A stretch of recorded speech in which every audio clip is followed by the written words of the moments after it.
Kenny here with Gardening Simplified. It's February 28th, and we're going to take a look at our unconventional potatoes. Now, as some of you might know, we started these under a grow light.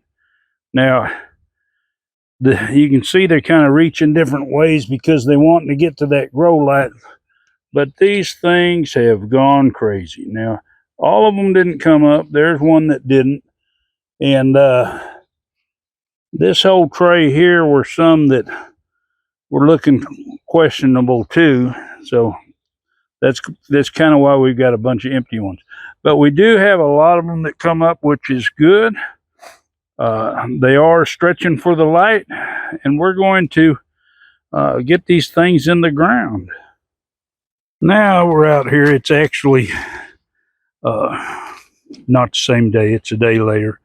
It was too sunny yesterday, and today it's going to be overcast, chance of rain, and the next day it's going to be too. So they'll adjust better. Put them in the big greenhouse with the shade cloth on it so they get shade for the good part of the day.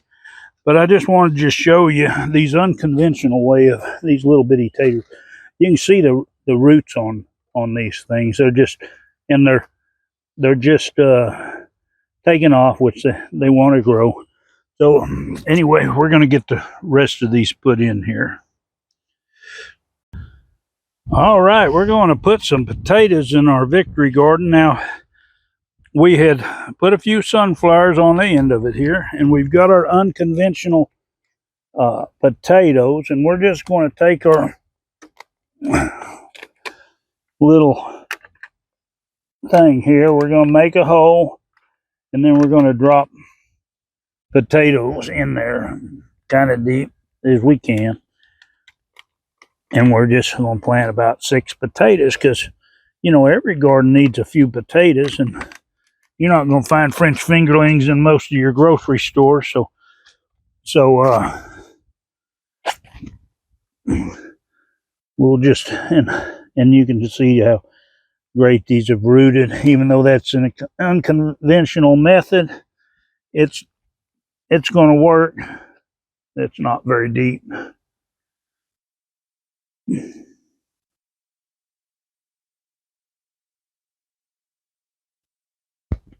We'll get this last one kind of down in here a little bit. And we've got one little potato that hadn't come up. We've been checking the others, and they're starting to root. They're just a little behind, so we'll put it off in there, and that'll do it. And let's just take a look here, see what's going on in this victory garden while we're out here. This will be a March 1st tour. Now, we did plant our peas. I didn't say the variety, but these are little marvels. So they don't get very tall. They should intertwine between them, and it shouldn't need to support them with anything. They should support themselves, which will be fine even if they lay out. Now, our shallots are really grabbing hold. Our radishes. Now, we've been looking at these, you know, depends on how big a radishes you like. And these are the French breakfast variety, and we're just going to pull one here. We are ready to harvest and eat the first veggies out of our victory garden. Ain't that something? It didn't take long either.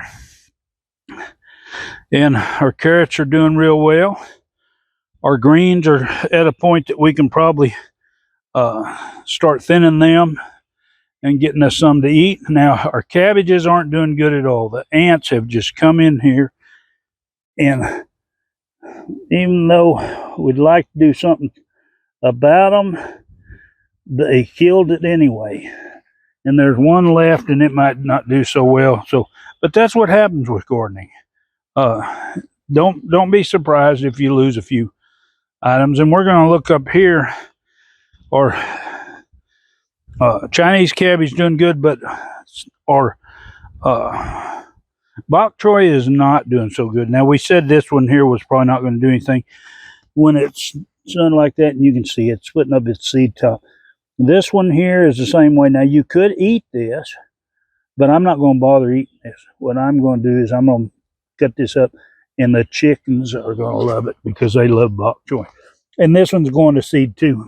That's what's hard about this time of year for me to grow a lot of these winter veggies is when it's right on the verge, when we start getting up into the 70s, 80s, and the greenhouse gets warm, and that's where my seeds are started, and then it gets cool at night, warm, cool at night, and then you can see what happens. They end up bolting pretty quick. But I do have, now see this one here is flowering too. I do have two right there that I could go ahead and harvest now. Our golden beets are looking pretty good. Last video I said spinach, but I don't know what I was thinking about. But they're doing pretty good. Our collards are starting to come along. And our lettuce, same thing here with part of this. You can see our kale right here, that one, it's going to have to come out. Of course, the chicks will like it, or I could just let it go to seed and save some seeds. But normally you want more than one blooming when you're going to save seeds, and you want more than one of the same variety, I should say.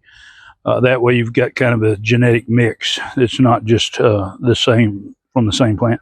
But anyway, that's one of the things that happens. But we're ready to harvest a few greens out of here for lettuce, and we could get some of our small mustard greens and such and put with them, which would be ideal. Our onions are doing pretty good. Our garlic is still it's just coming up. I don't see any other ones. I do see the one that's on that side coming up there. And if they make, they make. That was, like I say, that was just an afterthought on that. But anyway, that's where we're sitting March 1st. And we're going to start doing some warm weather planting in here. We're going to risk it, even though it's March 1st and our average last frost is towards the last week in March. We're going to probably risk putting out a few plants, even if we have to cover them. But anyway, if you want to follow along, well, you know, just hit that subscribe, hit the bell, select all, and of course, give it a big thumbs up. Enjoy that gardening experience.